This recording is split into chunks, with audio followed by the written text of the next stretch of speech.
பராசக்திக்கு சொன்ன மாதிரியே வந்து கொடுத்துட்டாங்க. எப்படி பாக்குறீங்க? இதெல்லாம் வந்து இவர்கள் கொடுக்குற மறைமுக பிரஷர் தான். திமுகவும் சரி பிஜேபியும் சரி. அதே நேரத்தில் அவங்க ரெண்டு பேரும் கூட்டு களவாணி, ரெண்டு பேரும் ஒண்ணுக்குள்ள ஒண்ணு. இப்ப அவங்க ரெண்டு பேரும் சேர்ந்து ஆடுறாங்க. இல்ல ஒண்ணுக்குள்ள ஒண்ணுன்னு சொல்றீங்க. பராசக்திக்கே இன்னைக்கு தானே கிடைச்சிருக்கு, நாளைக்கு ரிலீஸ்னா அது வந்து ஒரு நாடகம். இங்க உள்ள பிரஷர் இவங்களை பொறுத்தவரை ஜனநாயகனுக்கு ஏதாச்சும் முட்டுக்கட்டை போடணும். பொங்கல் ஹாலிடேஸ்ல வரக்கூடாது, கலெக்ஷன் எடுக்கக்கூடாது, கடைசி படம் தோல்வி படமா அமையணும். இதெல்லாம் இவங்களுடைய ஹிடன் அஜெண்டா. அப்போ இவ்வளவு பிரச்சனைகள் அவங்க கண்ட்ரோல்ல வச்சிருக்கும் போது இதுலயும் அவங்க கெத்தா காட்டுறாங்க. இன்னும் நீங்க வந்து எங்களை அண்டர் எஸ்டிமேட் பண்ணிக்கிட்டே இருக்கீங்கல்ல. எதுக்கு அவங்கள கை நீட்டுறீங்க? ஸ்டாலின் அவர்களையும் உதயநிதி அவர்களும் சேர்ந்துதான் இந்த நாடகத்துக்கு துணை போய்கிட்டு இருக்காங்க. இதுல ஒரு விஷயம் உங்களுக்கு புரிய மாட்டேங்குது. நீங்க எவ்வளவு அழுத்தம் கொடுத்தாலும் வெரி ஃபர்ஸ்ட் டேல இருந்து இன்னைக்கு வர விஜய் அண்ணா எந்த ஸ்டாண்டையும் மாத்தல.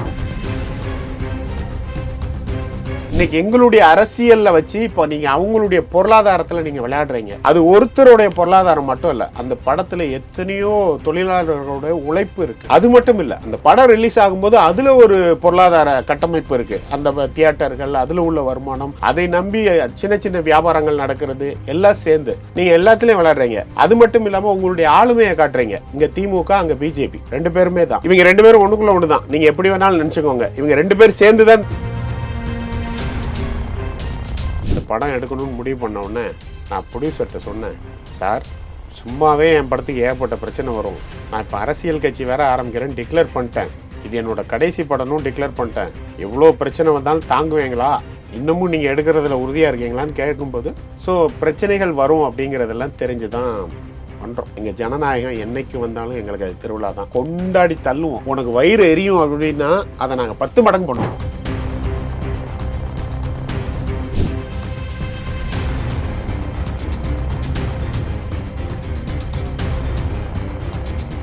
ரியல் ஒன் நேயர்களுக்கு வணக்கம்.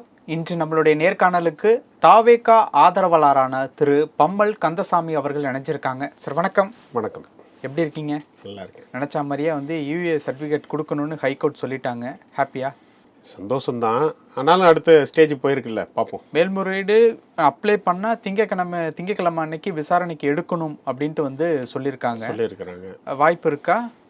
திங்கட்கிழமைங்கிறத நான் தான் முடிவு செய்வேன் அப்படிங்கிறதையும் கோர்ட் வந்து சொல்லியிருக்காங்க. எனக்கு ரொம்ப நாளைக்கு வரப்போகுது அப்படிங்கிற மாதிரி நான் கேள்விப்பட்டேன். நானும் நாளைக்கு கோர்ட் எல்லாம் லீவ் இல்லை சார். ஆனால் மேல்முறையீடு அப்ளை பண்ணால் எப்படி நாளைக்கு கிடைக்கும்? படம் வராது. மேல்முறையீடு அப்ளை பண்ணியிருக்காங்கல்ல, அது ஹியரிங் நான் ஒரு நாளில் எடுப்பேன். சனிக்கிழமை இல்லை சார், எப்படி எடுப்பாங்க? வெளிப்படுத்தின விதம் இவங்க வந்து இத்தனாம் தேதி எடுக்கணும் அப்படின்னு சொல்லும்போது நான் எடுப்பேன், நான் என்னன்னு நான் சொல்கிறேன் அப்படிங்கிறத சொல்லியிருக்கிறாங்க. அதனால நாங்கள் எதிர்பார்க்கிறோம். அப்போ தேதி தள்ளி போகிறது அப்படிங்கிறது வந்து உறுதியாக இருக்குது? ஆமாம் ஆமாம், சொன்ன தேதிக்கு வெளியாகலை. தள்ளி போகிறது எவ்வளோ நாள் அப்படிங்கிறது தெரியலை. பட் பராசக்திக்கு சொன்ன மாதிரியே வந்து கொடுத்துட்டாங்க. எப்படி பார்க்குறீங்க இந்த சிச்சுவேஷன்ஸை?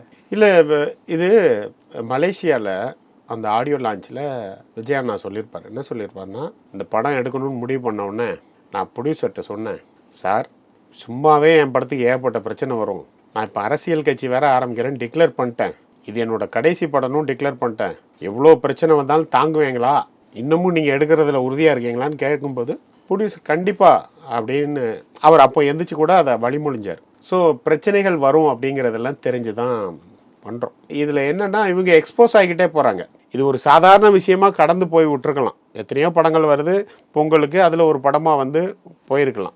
நாங்கள் கொண்டாடுறது இல்லை, நான் அவங்களுடைய பார்வையில் சொல்கிறேன். நாங்கள் கொண்டாடுவோம், நாங்கள் வந்து தெறிக்க விடுவோம், பிளாஸ்டர்லாம் இன்னும் வேறு லெவலில் பண்ணுவோம். அது வந்து எங்களை பொறுத்தவரை பண்ணட்டோங்க. எல்லாத்துக்குமே ரிசல்ட் வரும், 100% ரிசல்ட் வரும். நாங்கள் ஒரு விஷயத்தை வந்து தெளிவாக மக்கள்கிட்ட சொல்லிட்டோம். கொள்கை எதிரி, அரசியல் எதிரி. அதே நேரத்தில் அவங்க ரெண்டு பேரும் கூட்டு களவாணி, ரெண்டு பேரும் ஒன்றுக்குள்ள ஒன்று. இப்போ அவங்க ரெண்டு பேரும் சேர்ந்து ஆடுறாங்க. இல்லை ஒன்றுக்குள்ள ஒன்றுன்னு சொல்கிறீங்க. பராசக்திக்கே இன்னைக்கு தானே கிடைச்சிருக்கு, நாளைக்கு ரிலீஸ்னா அது வந்து ஒரு நாடகம். இங்கே உள்ள ப்ரெஷர் இவங்களை பொறுத்தவரை ஜனநாயகனுக்கு ஏதாச்சும் முட்டுக்கட்டை போடணும். ஏன் சார், இது ஒரு சாதாரண விஷயம், எல்லாருக்குமே தெரிஞ்ச விஷயம். நேற்று கோர்ட்லேயும் எல்லாம் சொல்லிட்டாங்க. 18ஆம் தேதி நாங்கள் தணிக்கைக்கு கொடுத்துட்டோம். 22ஆம் தேதி அவங்க தணிக்கை முடித்து 27 இடத்துல கட்டு சொல்லிட்டாங்க, மியூட்டு எல்லாம் சேர்த்து. 24ஆம் தேதி, அதாவது 18 கொடுத்துருக்கோம், 22 பார்த்துட்டாங்க, 24 நாங்கள் சப்மிட் பண்ணிட்டோம், திருப்பி சப்மிட் பண்ணியாச்சு. அப்போ அவங்க ஓரலாக கொடுத்துருக்காங்க. 29ஆம் தேதி கிட்ட உங்களுக்கு யூஏ ப்ளஸ் 16+ சர்டிஃபிகேட் வந்துடும் ஓரலாக சொல்லிட்டாங்க. அது அப்போவே முடிஞ்சிருச்சு. தணிக்கை பிரச்சனைங்கிறது அது வரதான் எப்போதுமே இருக்குங்க. அதை தாண்டி எல்லாம் இழுத்துக்கிட்டு இருக்காதுங்க. அதுக்கப்புறம் மறுபடியும் ஒரே ஒருத்தர் மட்டும் கம்ப்ளைண்ட் பண்ணிட்டாரு, நான் ரூல் 24 யூஸ் பண்ணுறோம், அதனால் வந்து ரிவர்சிங் கமிட்டிக்கு அனுப்புகிறோம். இதெல்லாம் வந்து இவர்கள் கொடுக்குற மறைமுக ப்ரெஷர் தான். திமுகவும் சரி பிஜேபியும் சரி சேம் மட்டையில் ஊறின கட்டைகள் தான். அதனால் வந்து அதை பற்றி இவங்க 2 பேரும் மக்கள்கிட்ட எக்ஸ்போஸ் ஆகிக்கிட்டு இருக்காங்க. இதில் இவ்வளோ நெருக்கடி கொடுத்தோடனே பார்த்தீங்களா, நாங்கள் நடுநிலை தான், பராசக்திக்கும் பார்த்தீங்களா அப்படின்னு ஒரு நாடகம் போட்டாங்க. இவங்க நாடகம்லாம் பழிக்கலை மக்கள் மத்தியில். அதுதான் ஓகே. சரி, இப்போது இந்த விஷயத்தை பொறுத்த வரைக்கும், ஜனநாயகன் ரிலீஸை பொறுத்த வரைக்கும் இப்போ பண்ணியிருக்கக்கூடிய விஷயங்கள் எல்லாமே வந்து பொங்கல் ஹாலிடேஸில் வரக்கூடாது அப்படிங்கிறது தானா? பொங்கல் ஹாலிடேஸில் வரக்கூடாது, கலெக்ஷன் எடுக்கக்கூடாது, கடைசி படம் தோல்வி படமாக அமையணும், இதெல்லாம் இவங்களுடைய ஹிடன் அஜெண்டா. அப்போ இவ்வளோ பிரச்சனைகள் அவங்க கண்ட்ரோலில் வச்சிருக்கும் போது இதுலேயும் அவங்க கெத்தாக காட்டுறாங்க. இன்னும் நீங்கள் வந்து எங்களை அண்டர் எஸ்டிமேட் பண்ணிக்கிட்டே இருக்கீங்கல்ல. இல்லை, எதுக்கு அவங்கள கை நீட்டுறீங்க? ஸ்டாலின் அவர்களையும் உதயநிதி அவர்களையும் அவர்களும் சேர்ந்து தான் இந்த நாடகத்துக்கு துணை போய்கிட்டு இருக்காங்க. இதில் ஒரு விஷயம் உங்களுக்கு புரிய மாட்டுக்கு. நீங்கள் எவ்வளோ அழுத்தம் கொடுத்தாலும் வெரி ஃபர்ஸ்ட் டேலேருந்து இன்னைக்கு வர விஜய் அண்ணா எந்த ஸ்டாண்டையும் மாற்றலை. ஃபர்ஸ்ட் டே எங்கே நம்மளுடைய ஃபர்ஸ்ட் விக்கிரவாண்டி மாநாட்டில் சொன்னது தான் அரசியல் எதிரி, கொள்கை எதிரின்னு அன்னைக்கு டிக்ளேர் பண்ணது.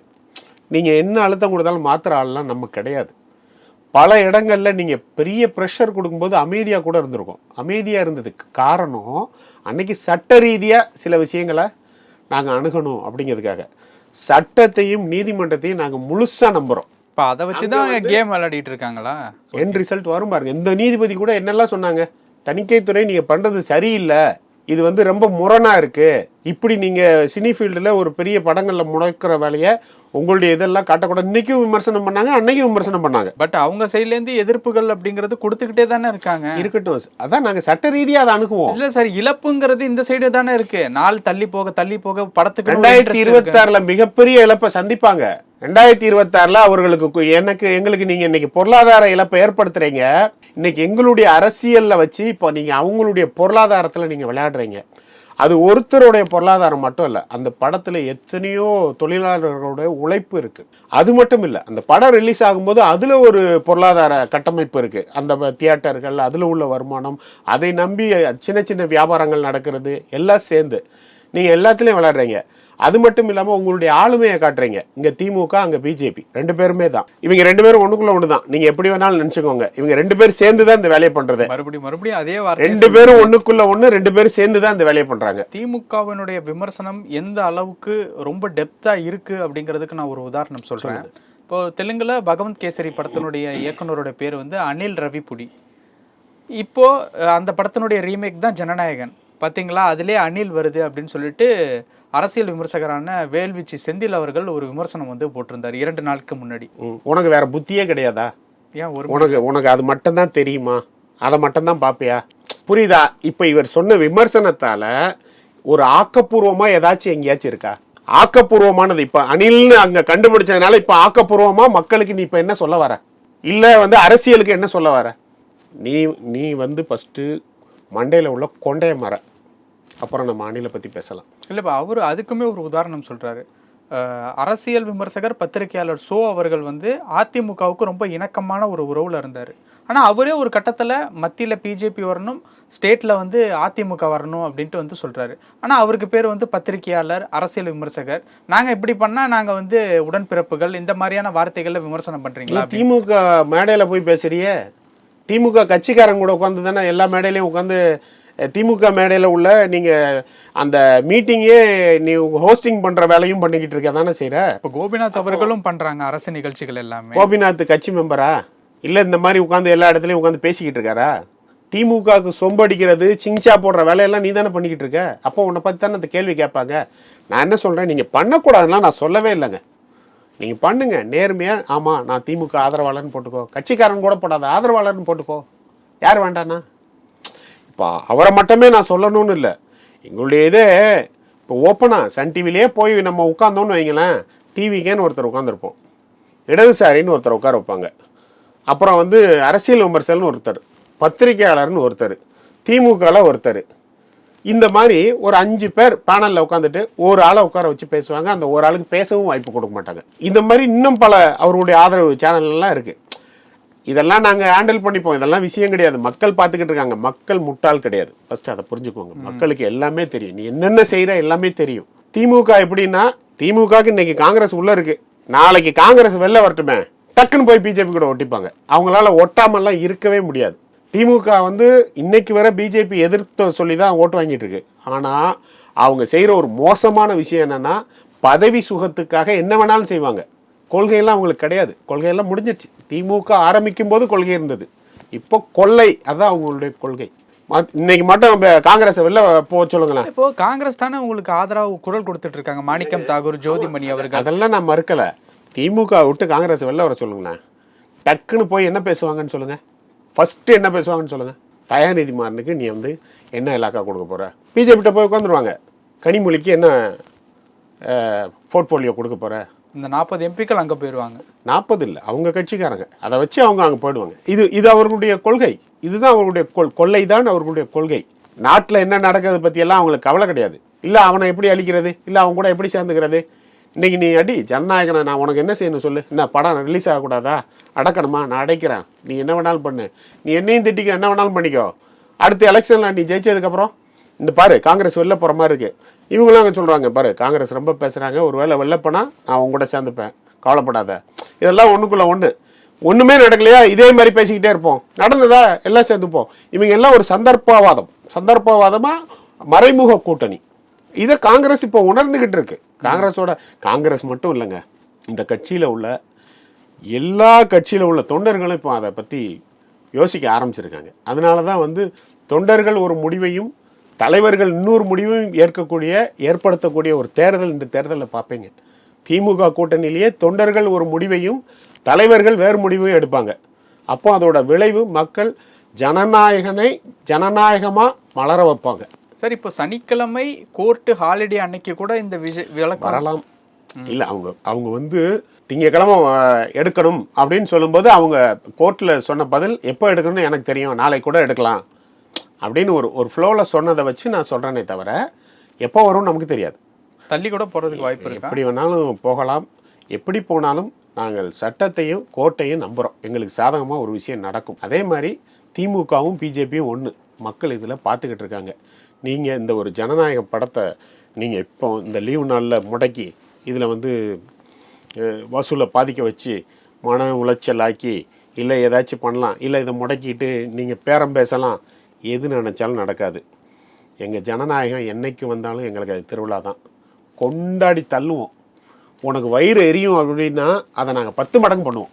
அவ்வளோ பெரிய கொண்டாட்டமாக இருக்கும் என்னைக்கு ஜனநாயகம் ரிலீஸ் ஆனால் கூட. ஓகே, ஏன் விஜய் சார் இது சம்மந்தமாக எதுவுமே பேசலை? அது தொழில், அதை அவர் பார்த்துப்பார். அவர் நல்ல கிளியராக ஒரு கோடு போட்டு வச்சுருக்காருங்க. அது தொழில், இது அரசியல். இவங்க தான் அரசியலையும் தொழிலையும் மிக்ஸ் பண்ணிக்கிறாங்க. அவர் நடிகராக இருந்து அரசியலுக்கு வந்துட்டேன்னு சொல்கிறாரு. இவங்க வந்து நீ நடிகர் அந்த ஸ்டேஜ்லேயே வச்சு ஒரு அழுத்தம் கொடுத்துக்கிட்டே இருக்காங்க. நீங்கள் என்ன அழுத்தம் கொடுத்தாலும் விஜயண்ணாவை பொறுத்தவரை அவ்வளோ அமைதியாக எல்லாத்தையும் ஹேண்டில் பண்ணுவாருங்க. இல்லை, இப்போ நேற்று கூட கம்யூனிஸ்டில் இருக்கக்கூடிய ஒரு பிரமுகர் வந்து ஒரு விஷயம் வந்து சொல்லியிருந்தார்.